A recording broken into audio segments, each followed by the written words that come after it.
I'm David, she's Kady, and we both spent much of last year, chunk of this year, sitting in a courtroom near here watching Mike Duffy, Senator Mike Duffy, on trial. The verdict is Thursday, right? Thursday. We're still good for Thursday. And 30-some-odd charges. Is he going to walk on any? Get guilty on some? What are you thinking? Gosh, I personally am figuring it'll probably be somewhere in the middle, although I would not be surprised with either outcome. I think that we've done a lot of speculation, particularly while we're reporters, that's what we do, as to what the judge is probably thinking. It's entirely possible we've gotten it entirely wrong. The thought has been that the Crown simply did not make its case on a lot of the charges, and that suggests Mr. Duffy, Senator Duffy, will likely walk away without jail time and possibly being entirely acquitted on all charges. I suspect it may be somewhere in the middle, but again, this is new territory for us.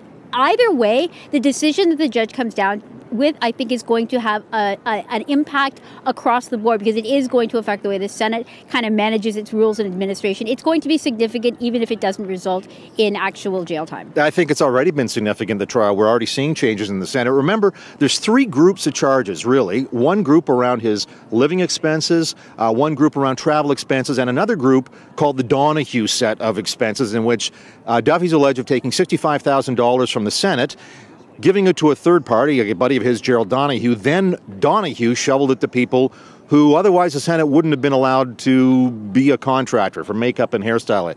I think the Donahue set of charges are the ones he's at most risk of going to jail over.